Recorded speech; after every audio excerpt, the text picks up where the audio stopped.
Hey everyone, welcome. Today we're going to be embroidering on the ears of this big bunny. Now, a customer bought me this nice big bunny. For those of you in Australia who would like to know where this came from, it was Big W. Okay, so getting right down to it, we're going to work out, well, already gone back and forth with the customer over the font and colours, and she's chosen these ones. Now it's about placement. I need to work out the placement. Now, the way I've done this, because one word is bigger than the other, I'll show you what I've done. I want them to start at the same place at the tip of the ear, then rather than the same distance from the tip. And then the end, James, on the other side will be on the tip over here. Okay, so let's start with this one. Now, I've already marked this one. That's going to go there. And for the other side, which I haven't done yet, we'll do that together. Okay, so I'm going to look for the tip there. They're not exactly even, so just going to do the best that you can, or that I can, because I'm the one doing it. Okay, so I'm going to measure out 1.5 inches. So there's my 1.5 at the tip. And then what I want to do is try and make these come out evenly. So the 4 looks a bit more, so I'm just going to go there. So that looks even, distance between the 4 and the 6 there.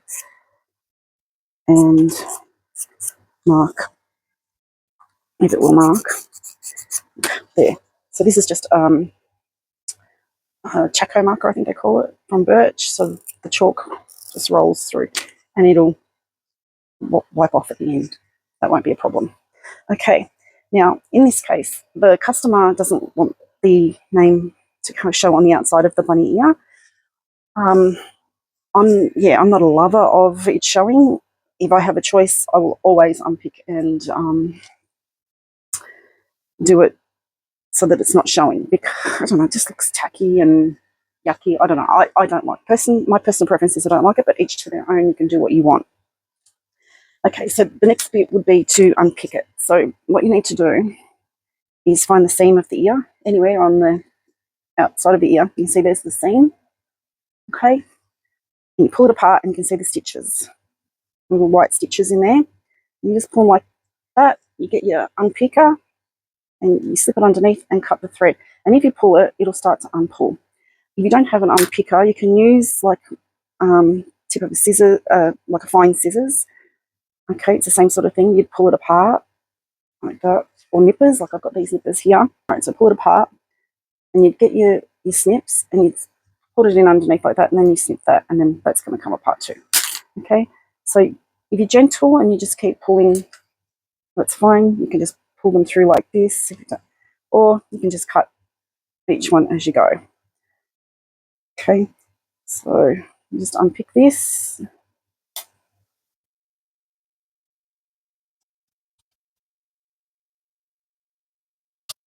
Right, so we only need to unpick it enough so that it can sit flat on our hoop.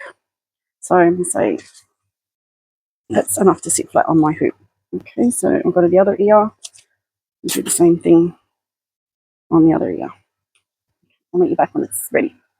First, this is going to sit there on that ear, and this will sit here on that ear.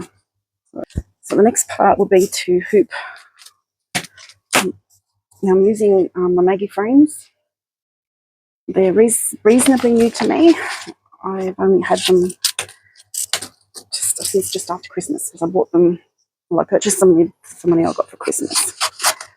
So I'm using tearaway stabilizer, and I'm going to float them. So I'm not going to be like hooping it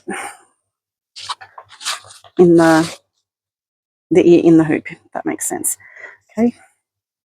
And what I've found, if I make like the impression of where it's going in there, I seem to, because then I can aim where it's going for. That makes sense. And you get a nice tight. And I'm so far loving these frames. Well, to float, I take the ear and I'm going to place it on where I want it to go. I'm going to place print out, because I use the Snowman on my machine. My machine is a PR1000E brother. It's a 10 needle. This is my third machine in my whole life. First one, both my first two machines were Genomes, and they were both single needles. I loved both of them. The first one, it only had a 4x4 embroidery area, and I outgrew that pretty quick. And then the next one, it was a 5x7 embroidery area, which I had that machine for a very long time. Okay, so for floating, you get it where you want it, and then in my case, I'm going to be pinning it in place. You need better pins than that, like this.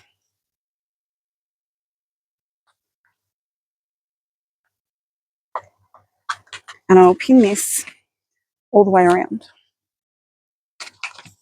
keeping the pins away from the embroidery area because you don't want pins hitting.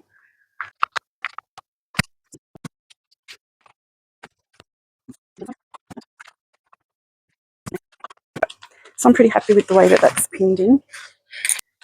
You're also going to need some topper on this because it has got a pile, not as thick as like the rest of the bunny pile, but I still like to put a bit of the topper over it. So I'll cut that now already. The one I'm using is Max Soldi, and I get most of my stuff I get from Embroidery Source. Yeah, I love the Kingstar thread from there. So then I started, when I first started, I just bought a lot of this stuff from there and stuck with it. So that will be wide enough when we need it. But for now, I'm not going to put that on because I need to get this in the machine, get the snowman feature to work, get it all in place, ready to go. I've already threaded my machine with the right colour and I've transferred the file. So we'll go over there and have a look. I'll have a look on the screen and bring up the files. So there we are. We've got James and Kingston. I'm going to go with Kingston first. So I'm going to set the file. We'll rotate it there. Close. So put in. That's all good. I'm going to use the snowman feature, which is this one here, and it's going to scan for the snowman. So it's going around, and up here it's looking for the snowman, and then it'll say, "Yep, that's it." And see how it's moved. It's on a slant like that. That's because if you really, you look at it's on a slant in there too. All right, so we're happy to go. And what it's telling me to do is to remove the paper that we put in. So I'm going to bring out the frame, and I'm going to just place it over the top to start with. I'm going to cover the whole area, and I'm just going to place a little pin at the top. Right, I'm only going through the bunny fabric. I don't have to go through the stabilizer. Words don't come easy, obviously, to me. Now, right, when I get the top ones in there like that, and I'm happy with that, then I'll fold that back and remove the placement paper with the name on it. And I'll fold that back down, and I'll put the pins in the bottom. Alright, so I'm going to close this. Brings the bunny back in under there. I'm going to lock and stitch. So we have the stitching done. We're going to take off the topping there. We're going to unpin. There we have the name. Really happy with the way that turned out. Got a couple of little things to clean up. First thing I'm going to do is rip off the backing. We've got a couple of threads there. So let's see if I can pull them through to the back.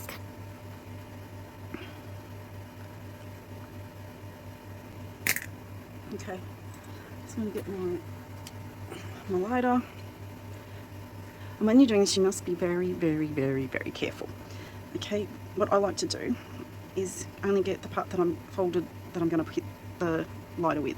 Now when you flick your lighter, you want it to hit the blue part at the bottom, not this flame up the top. You want the blue one at the bottom to hit your work, like that, and it will shrink back the rogue stitch there.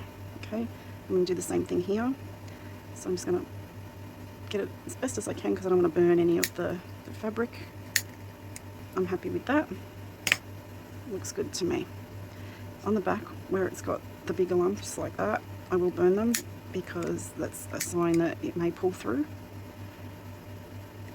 So I'm just going to do that.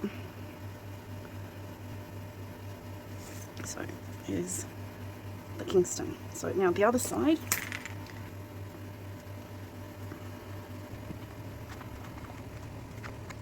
Unfortunately, my microphone stopped working, so I'll just explain what's going on here.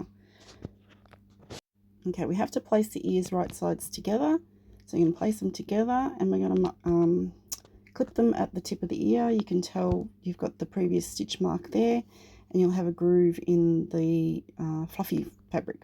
And if I just clip them at the top there, and then I'll move down to the bottom and I'll bring it all the way out there, and then I'll start to clip from the bottom, working my way up to the top, matching the previous stitch lines. An easy way to do that is with a pin. If you grab a pin and you push it through both sides where you want your join mark to be, and then clip. Okay, and then you can move along to the next part. You take your pin it through where you want it to go on both sides, so it's together there. You put another clip, take the pin and do it again all the way up to the tip of the ear.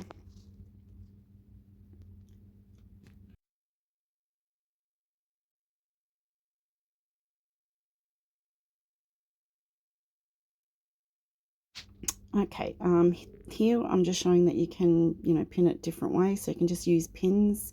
You pin through and go through the marks that are there. You can do it that way if you like. I just prefer to use clips. Okay, after you get to the top, you want to go down to the side, the other side of the ear, and you want to go down as far as you can, leaving a gap. And we'll just watch here.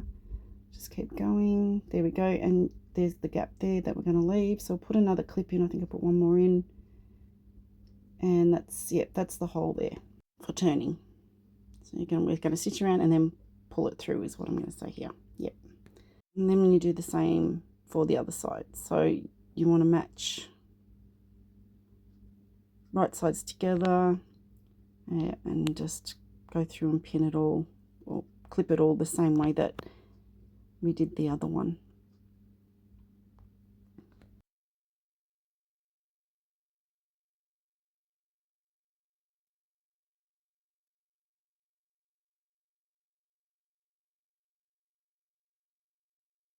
I'm going to be sewing it from not this fluffy furry side. I'm going to be sewing it from this side where I can see the seam line. I'm going to start here where my opening is.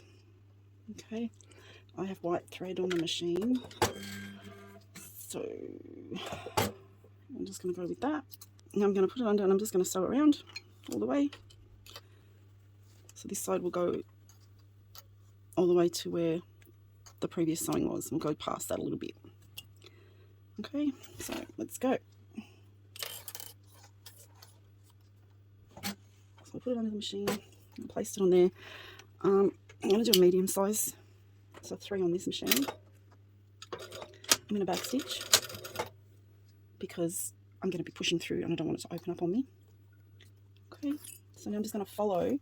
It's hard to see, but I can see the crease where the previous sewing was.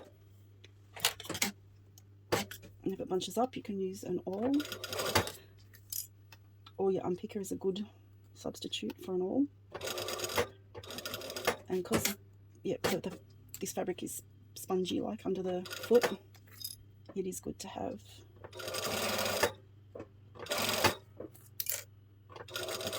the awl to help with the fabric going under the foot.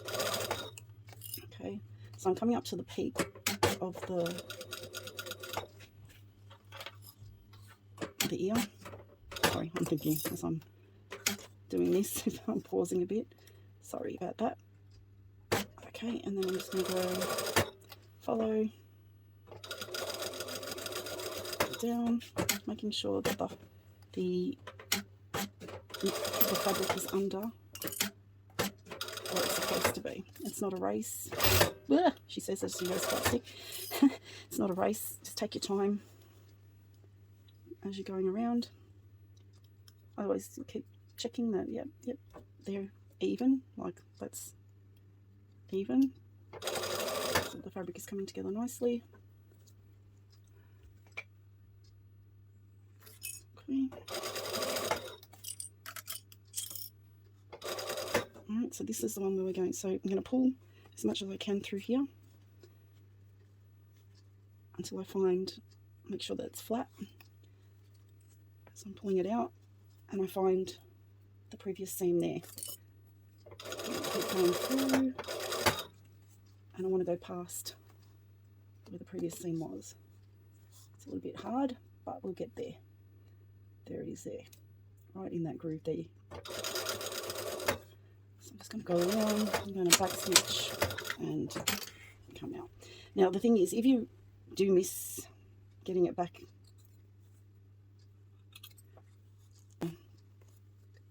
the previous stitch there, and you might have a hole, you can always hand sew it from the outside. So I'm just going to go around, yep, make sure I've caught everything under, so it's all caught under. Okay, then you pull the ear through like this and pull it out, so it's like that, and no one will ever know that it was unpicked. It's beautiful. There it is there. There's our turn through hole there. So this is the hole that we need to do by hand. So it's only that much, it's not all the way around. Okay, so we'll go back over to the other side, and I'm going to start from this end. So this is my join end. So actually on this one you can see it clearer.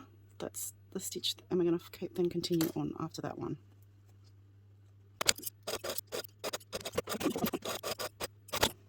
Let's check that it's caught everything. And pull the ear through.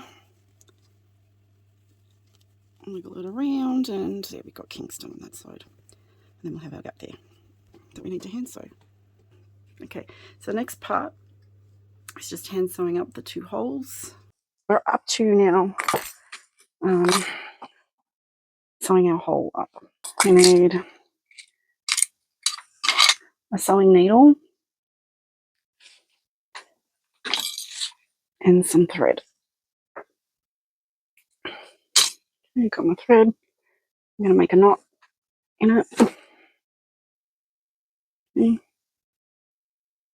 Okay, what we're going to do, find the opening and find the end of the opening. So this is the end of our opening here. Okay, just want to make sure I'm getting in the middle for you. Alright, we can take the needle up through the underneath side so that it comes out like somewhere there. So then your knot, when you pull this through, your knot will pull through and be underneath. You've got one of these strings left, you can pull that tight. And what you want to do is make sure that you've got these folded over and joined together. So that's the same as when we're doing it on the machine. You've got this groove here, so that's where it was sewn before. So if you fold that over there, you might want to put a couple of clips in there, so then you'll know that you're on the right track there. And then on this side, you've got the same thing, but you've got the stitch dots that you can see. So you want to fold them and then match them to you want at the back. So fold it and then match it. All right, so that's going to be how it goes. Then you're going to take your thread, your needle with your thread on it. Okay. And we're going to do what's called a ladder stitch. So a ladder stitch goes from one side to the other, and then when you pull it, it brings the fabric together and you can't see it. All right. So where our thread's coming out from here, I'm going to just say, I'm picking a side. Or I'm going to say, well, I'm going to say this is coming from the bottom side. So I'm going to go to the top side here. All right. And I'm going to take a chunk. Okay. Like that. I'm going to say that's about 3 or 4 millimeters or about 1/4 of an inch, and pull it through. Okay. Now the thread is on the top side, not the bottom side. So where that is there, I'm going to go to the bottom, so directly opposite on the bottom, and I'm going to take a chunk out of that about the same size there and pull through. So now where this is coming out on this side here, I'm going to go opposite to the top and do the same thing. So take a chunk. Now the hard part is, because this is furry, is getting the actual fabric underneath. But you can do it. Okay, so now my thread is at the top. I'm going to go directly down from it and take a chunk like that and pull. So there's my thread at the bottom. Okay, I'm going to go directly opposite at the top. I'm trying to make sure I'm getting through not just the fluff. So you can tell, because if you pull on the needle up like that, it shouldn't come up easily. You'll know you've got the fabric that's underneath. So then there it is there. I'm going to go to the bottom thread, to the bottom material, and take a chunk. And look, they don't have to all be exactly the same. You're not going to see it. So that's the thing with the ladder stitch. So you pull it apart, you can see your threads, but then you can pull it tight and it holds them all in nice and tight and you can't see them. And don't worry about this, we'll cut that off soon. Just leave it for now. So I'm going to take my first one out. I'm going to push that down so that it's in the right spot. So there. I'm going to go opposite, take a chunk and pull through. Okay. Take it to the top, my needle to the bottom, take a chunk. Now I can see the dots there, so I'm right on it on this side, and pull. I'm going to go complete opposite. Doesn't feel like I got the fabric.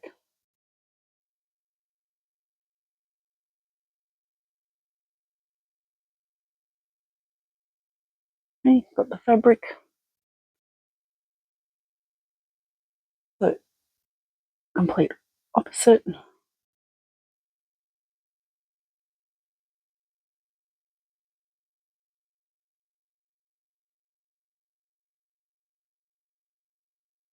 Having trouble finding it there. I'm just going to push the fur out the way so it's flat, and then it makes it easier to find the fabric that's there. Pull it through. There, so now we're on the top, we're going to go to the bottom, pull the thread through, take the clip off, like this at the bottom,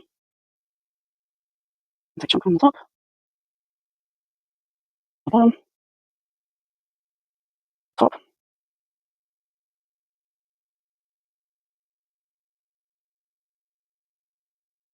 I'm nearly done. Yeah, I'm right at the end here.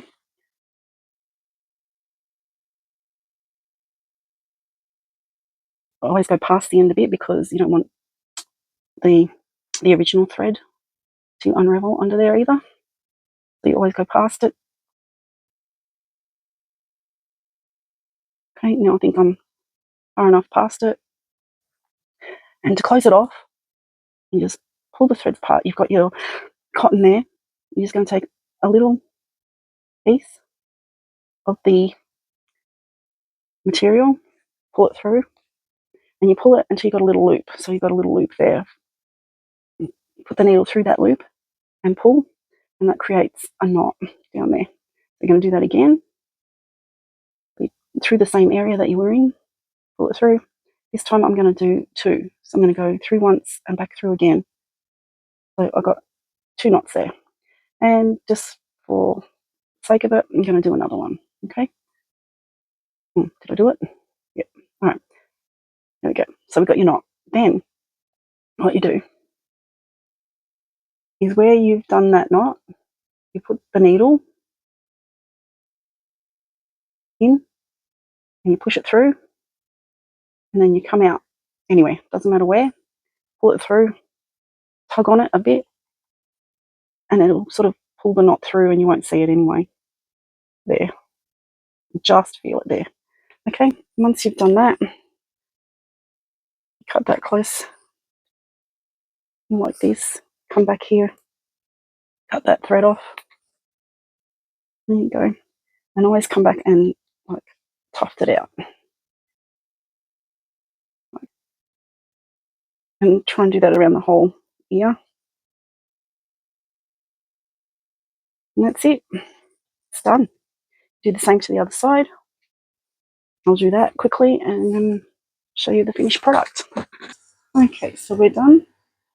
It looks pretty on this side and this side. Both sides.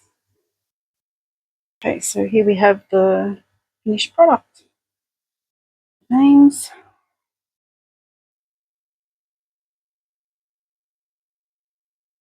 Beautiful.